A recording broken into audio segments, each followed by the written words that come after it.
Inducción electromagnética. En 1820, Hans Christian Ørsted hizo el gran descubrimiento de convertir la electricidad en magnetismo. Y en ese momento todo científico de Europa supo que había otro gran descubrimiento que había que conseguir, y que era usar el magnetismo para crear electricidad. Porque ellos sabían que aquel que efectuara ese descubrimiento pasaría a la inmortalidad. Y todos se volvieron corriendo a sus laboratorios y se pusieron a trabajar. Transcurrieron 12 años y no sucedió nada. 12 años es mucho tiempo. Para la mayoría de ustedes son las 2/3 partes de sus vidas. Son casi la mitad de la mía. Y sin embargo, en todo ese tiempo no se logró el descubrimiento. En la ciencia, cuando uno entiende algo, es muy difícil recordar lo que significa no haberlo entendido. El hecho es que durante ese periodo se realizaron muchos experimentos que contenían en sí mismos el descubrimiento, pero en formas tan complicadas que no se podían entender. Una vez hecho el descubrimiento y reducido a su esencia, es bastante sencillo y se lo voy a demostrar. Verán en qué consiste. Aquí tengo una simple espira de alambre. Mi objetivo es hacer circular una corriente eléctrica por esta espira. La espira está conectada a un galvanómetro cuya respuesta es ese punto de luz en la pantalla. De manera que si consigo que la corriente circule, esa luz se moverá adelante y atrás en la pantalla. ¿Cómo voy a conseguirlo? Tengo que hacerlo utilizando el magnetismo. Aquí tengo una barra imantada. Utilizar esta barra imantada para hacer que la corriente circule por la espira es muy sencillo. Todo lo que tengo que hacer es mover la espira hacia el imán primero, luego otra vez la espira atrás. Y este fue el gran descubrimiento. Ah, por cierto, hay una cosa más. Si yo muevo la espira atrás y adelante, entonces la corriente va atrás y adelante y así continúa. Prácticamente toda la energía eléctrica, de una manera u otra, se genera mediante este mecanismo. En otras palabras, este descubrimiento es la base esencial de nuestra civilización eléctrica. Y este es nuestro tema de hoy.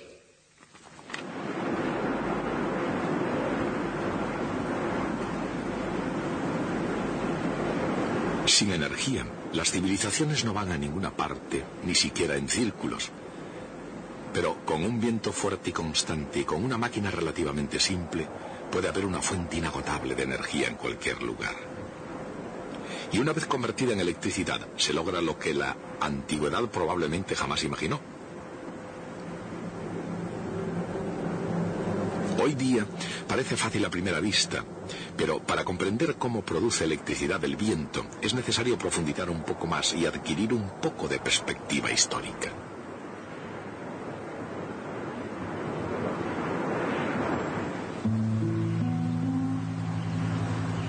Los holandeses fueron maestros en lo referente a los molinos de viento. Holanda tenía más agua y menos tierra cultivable que la requerida, de manera que la necesidad se convirtió en la madre del ingenio, y los holandeses se hicieron expertos en utilización del molino de viento al convertir el delta del Rin en tierra seca y apta para el cultivo. Pero en el siglo XIX había otro tipo de revolución en el aire, y era el agitador poder y la gloria del vapor con toda su majestuosidad. El futuro no pertenecía a los molinos de viento, sino a las máquinas de vapor alimentadas por un mineral sólido llamado carbón.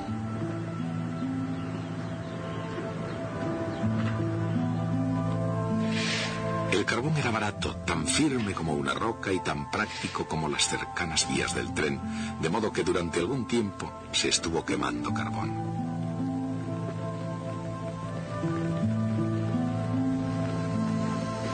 Sin embargo, tanto en el comercio como en la química, pocas cosas han permanecido sin cambios durante mucho tiempo.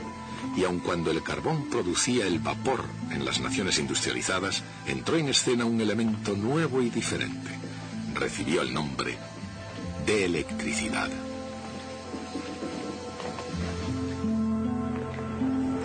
En ningún sitio se dedicaron a ella con más ardor que en la Royal Institution de Londres. Y nadie se entregó más a esa tarea que el diligente e intuitivo científico del siglo XVIII, Michael Faraday.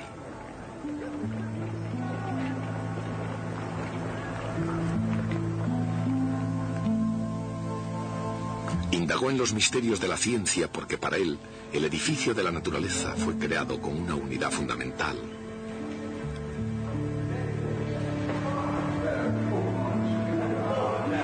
Y el señor Faraday creía que su anteproyecto podía encontrarse en las leyes de la física. Con esa creencia, Faraday se sintió motivado a desterrar un nuevo eslabón entre dos de las fuerzas fundamentales de la naturaleza, el magnetismo y la electricidad.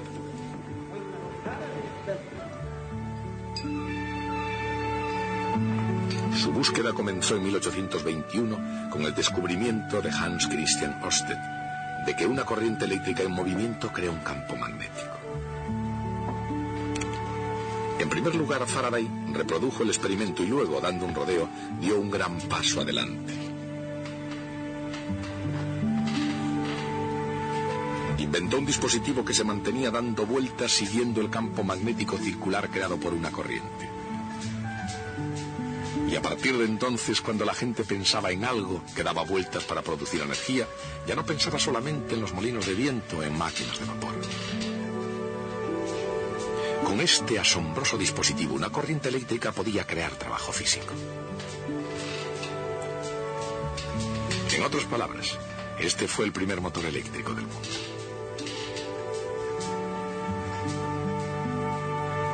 La mente inquieta de Faraday vio algo más que círculos de fuerza magnética en el descubrimiento de Ørsted. Vio una cuestión científica crucial. Si una corriente eléctrica podía crear un campo magnético, ¿podría un campo magnético crear una corriente eléctrica? La respuesta no surgió fácilmente. Tomó aceite para su lámpara, y papel, genialidad y tenacidad. Innumerables combinaciones de bobinas, imanes y alambres. Necesitó más de una década, por lo que sus biógrafos hablan de su legendaria paciencia. Y en 1831 Michael Faraday tuvo la respuesta. Cuando conectaba una batería a una bobina, se generaba una corriente de muy corta duración en otra bobina.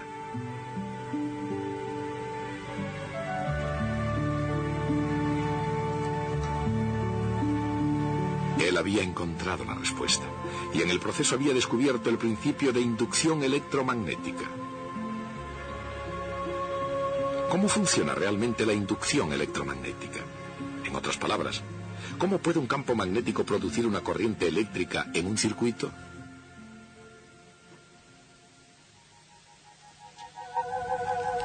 Los campos magnéticos ejercen fuerza sobre las cargas eléctricas, pero solo si las cargas están en movimiento. La dirección de la fuerza es perpendicular a la velocidad y al campo, y depende del signo de la carga, en este caso negativa.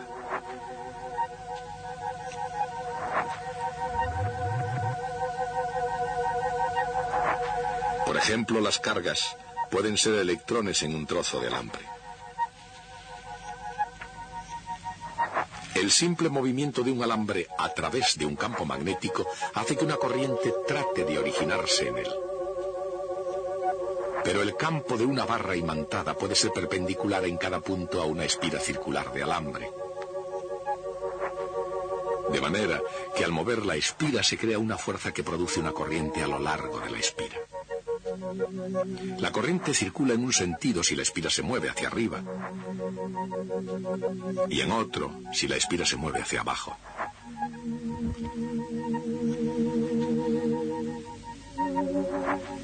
Por supuesto, también circula corriente si la espira permanece quieta y el imán se mueve. En un sentido, si el imán se mueve hacia abajo,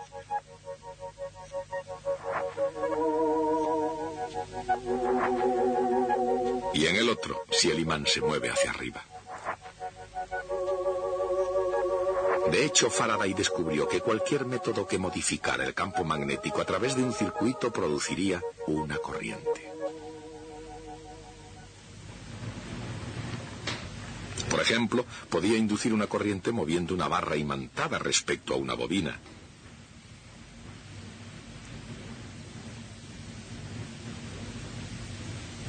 Y cuando Faraday conectaba una bobina a una batería, el aumento repentino del campo magnético inducía una oleada de corriente en otra bobina.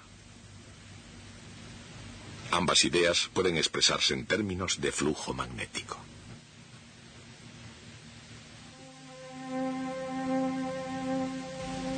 El flujo magnético total a través de una superficie es la integral de la componente del campo magnético perpendicular a cada elemento de área de la superficie.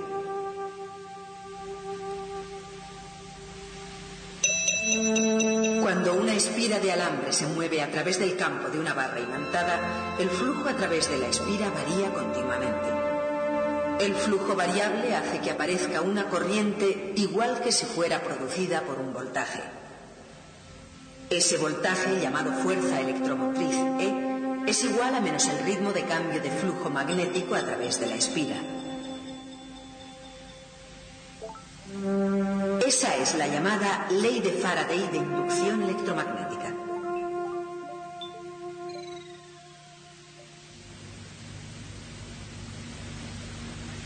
Una generación más tarde y en otro continente, otros geniales pioneros sacarían el mayor provecho del descubrimiento de Faraday.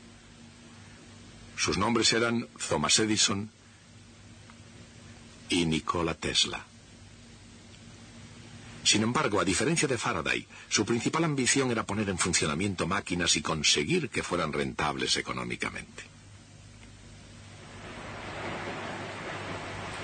Edison comprendió que el negocio de la electricidad podía dar grandes beneficios, pero si quería obtenerlos, tendría que iluminar la ciudad de Nueva York. Eso requeriría una red de generadores muy potentes. Y con independencia de su forma técnica, el principio de toda dinamo surge de la ley de Faraday de inducción electromagnética.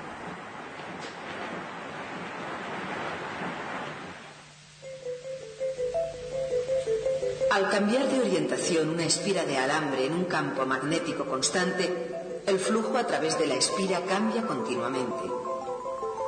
La diferencia de potencial resultante y la intensidad de corriente son sinusoidales, yendo primero en un sentido y luego en el otro. Utilizando ingeniosos contactos deslizantes unidos a bobinas en rotación, Edison fue capaz de compensar la diferencia de potencial oscilante, obteniendo una corriente que siempre circulaba en la misma dirección desde sus generadores. Tesla pensaba que el sistema de corriente continua de Edison era costoso y poco eficiente y que la corriente alterna haría mejor la tarea. Pero sea continua o alterna, queda una cuestión. ¿En qué sentido circula la corriente inducida?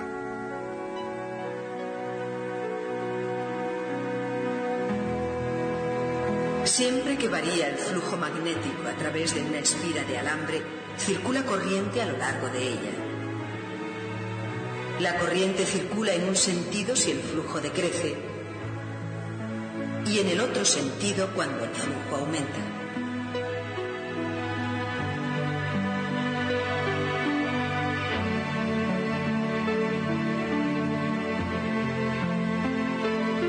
Pero la corriente inducida en el alambre crea a su vez un flujo propio, cuya dirección depende de la dirección de la corriente.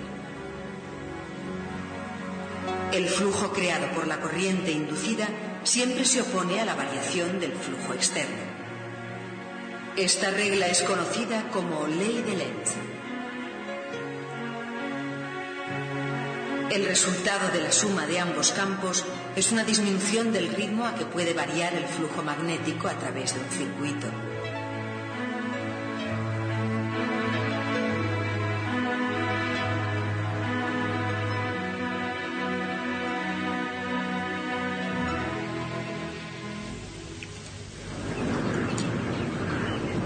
A medida que la energía eléctrica se volvió más importante, la ley de Lenz no disminuyó el ritmo de cambio del progreso tecnológico. Y las máquinas de vapor no quedaron fuera de juego, ni mucho menos. Máquinas alimentadas por carbón y petróleo continuaron haciendo girar generadores y produciendo energía eléctrica.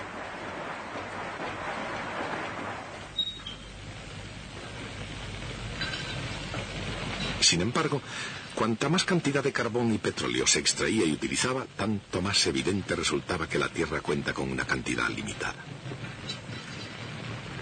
Y según algunas personas, en lo que a combustibles fósiles se refería, ya se podía vislumbrar el fin. De modo que la investigación de alternativas continuó. Durante algún tiempo la energía hidroeléctrica surgió como una promesa.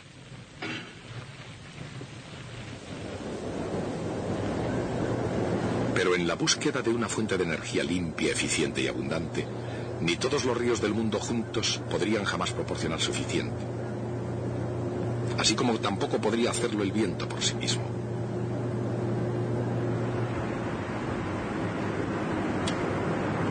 Pero junto con las energías geotérmica y solar, el viento proporciona una energía barata y descentralizada que puede compartir la carga con las plantas generadoras centralizadas y tradicionales. Valiéndose de la tecnología actual, estos molinos son mucho más eficientes que sus semejantes holandeses de hace unos siglos.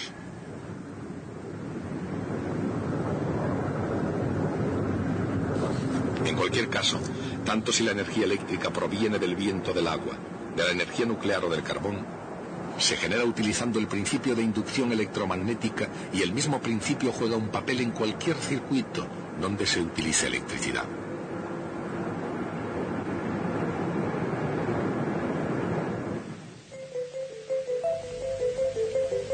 Una corriente eléctrica en cualquier circuito crea un campo magnético que en cualquier momento que cambie induce una corriente en el propio circuito que se opone a ese cambio. Este fenómeno se llama autoinducción. El efecto de la autoinducción es más intenso en una bobina de muchas espiras llamada solenoide, y es precisamente porque forma muchos lazos alrededor del flujo cambiante.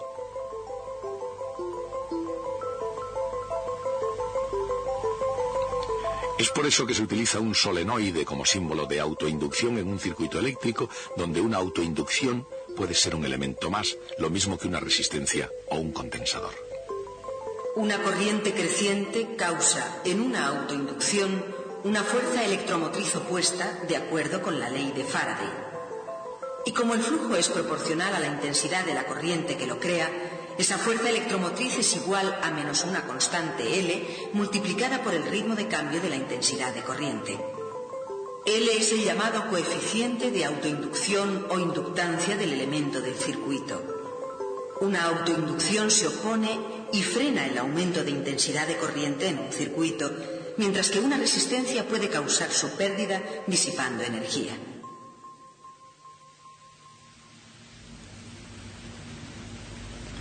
Pero más allá de estas consideraciones prácticas, ¿qué valor tiene la teoría de Michael Faraday? Para los principiantes, a diferencia de un motor, no es sencilla y evidente. Y a diferencia de cualquier máquina, no es algo a lo que se pueda poner precio. De hecho, el valor de la inducción electromagnética está más allá de la economía política, de la tecnología. Y es porque la teoría de Faraday revela algo nuevo sobre la esencia de los campos eléctricos y magnéticos, y en su avance cambia las reglas por las que se rige la naturaleza en su juego.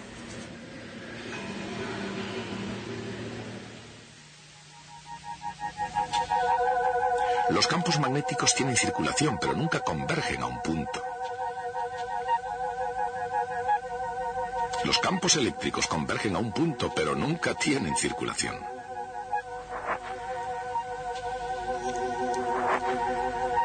En lenguaje matemático eso significa que la integral de línea de un campo electrostático a lo largo de cualquier trayectoria cerrada es siempre igual a cero.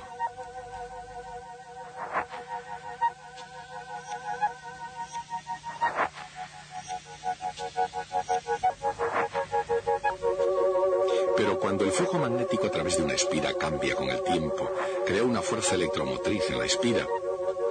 Y esa fuerza electromotriz es debida a un campo eléctrico cuya integral de línea no es igual a cero.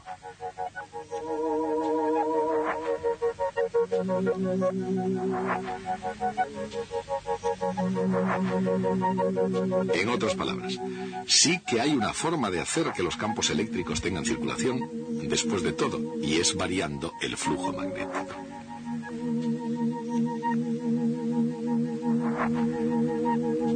Cuando Faraday descubrió que un flujo magnético variable podía producir una circulación en un campo eléctrico, añadió algo extraordinario a las leyes de la electricidad y del magnetismo.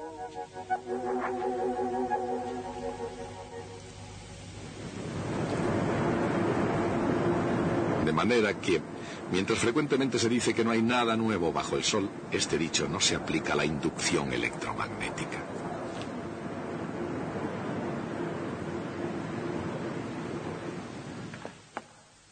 Desearía mostrarles algo verdaderamente extraordinario, pero antes tengo la obligación de explicarles qué es lo que van a ver.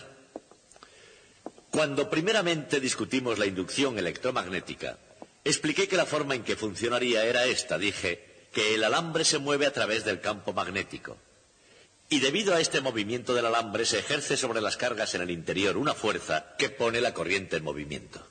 Pero cuando finalmente formulamos la ley de Faraday, describimos ese fenómeno de un modo totalmente diferente. Dijimos entonces que la fuerza electromotriz es proporcional al ritmo de cambio del flujo magnético total a través del circuito. Esto sugiere que el experimento se puede hacer de una manera completamente diferente. Lo que podemos hacer es tomar un solenoide, es una bobina en forma de hélice, como esta, en la cual el alambre da vueltas y vueltas. Si pasamos una corriente a través de ella, crea un campo magnético en esta dirección. Ahora, si coloco una espira de alambre alrededor del solenoide, así, y la conecto a un galvanómetro, así, cuando conecto el solenoide, el flujo a través de esta espira aumentará incluso aunque no haya nunca en absoluto campo magnético en la posición del alambre, y de acuerdo con la ley de Faraday, el galvanómetro debería saltar. Por supuesto, ustedes pueden no estar de acuerdo, dirán que el campo magnético en la posición del alambre no es cero, porque el flujo magnético que pasa a través del solenoide tiene que regresar afuera en algún sitio, y por eso existe algo de campo magnético fuera. Puedo remediar ese problema si cojo el solenoide y lo hago doblar sobre sí mismo, formando una especie de rosquilla o toroide.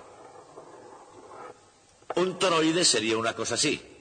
Tiene algunas espiras de hilo metálico alrededor, y cuando hacemos pasar una corriente por ellas, las líneas de flujo magnético van alrededor del toroide y se cierran sobre sí mismas sin salir nunca al exterior, de manera que el flujo magnético fuera del toroide es realmente igual a cero.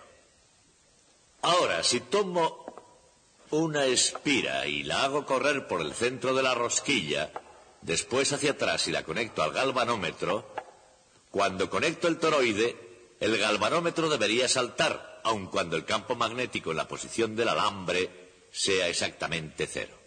Esto es lo que les voy a mostrar. Tengo aquí un toroide. Puedo conectarlo mediante este interruptor, y lo que pasará es que habrá flujo magnético dentro, pero no habrá en absoluto campo magnético fuera. Puedo demostrar esto porque la espira de alambre la tengo aún conectada al galvanómetro. Saben que si hay un campo magnético en torno a la posición de esta espira de alambre, el galvanómetro saltará. Puedo poner el alambre justo sobre el toroide, así, tan próximo como quiera. Lo conecto con este interruptor y podrán ver que no sucede nada. El galvanómetro no se mueve nada cuando abro o cierro el interruptor. No sucede absolutamente nada. Pero, si en lugar de eso tomo el alambre y lo paso a través de la rosquilla, el resultado es completamente diferente. Puedo hacerlo simplemente soltando el cable y ensartándolo por el centro de la rosquilla de esta forma, y cerrándolo otra vez. Ahora, incluso aunque todavía no haya campo magnético en la posición del alambre, cuando yo conecte el toroide, saltará el galvanómetro. Presten atención. Aquí lo tienen. Cuando lo apague sucederá lo mismo. ¿Lo ven? Esta es la esencia de la inducción electromagnética. Hay algo más que quisiera mostrarles con referencia a la inducción electromagnética. Es este péndulo. Es un péndulo ordinario, pero que tiene una pieza de cobre en su extremo. Cuando oscila, la pieza de cobre pasa por entre los polos de un electroimán. El electroimán ahora no está conectado. En el caso de que lo estuviera, imaginen lo que pasaría. La pieza de cobre oscilaría dentro del campo magnético. Debido a que se mueve dentro del campo magnético, entonces por inducción electromagnética se inducirían corrientes eléctricas en el cobre. Siempre que circulan corrientes eléctricas por un metal producen calor, y si se calienta significa que se estaría perdiendo energía en algún sitio. ¿De dónde procede esa energía? El único lugar del que puede proceder es de la oscilación del péndulo. El péndulo debería disminuir su velocidad si conecto el electroimán, cosa que puedo hacer cerrando el interruptor. Esto es lo que voy a hacer. Haré oscilar el péndulo de nuevo. El péndulo empezará a oscilar. Fíjense en el ritmo de oscilación. Y cuando cierre el interruptor, podrán comprobar que el péndulo disminuye su velocidad. Así que mucha atención. Lo pongo a oscilar, cierro el interruptor precisamente ahora y observen. ¿Qué? ¿Se dan cuenta? Me gustaría que vieran otra cosa. La inducción electromagnética no solo puede detener una pieza de metal, también la pone en movimiento, porque a una pieza de metal no le gusta estar donde hay una intensidad de campo magnético muy fuerte, como el que tengo aquí. Si coloco este aro de aluminio, podremos ver que en cuanto lo conecte, el aluminio de hecho dará un salto en cuanto esté conectado. Gracias. No puedo hacerlo mejor, así que hasta el próximo día.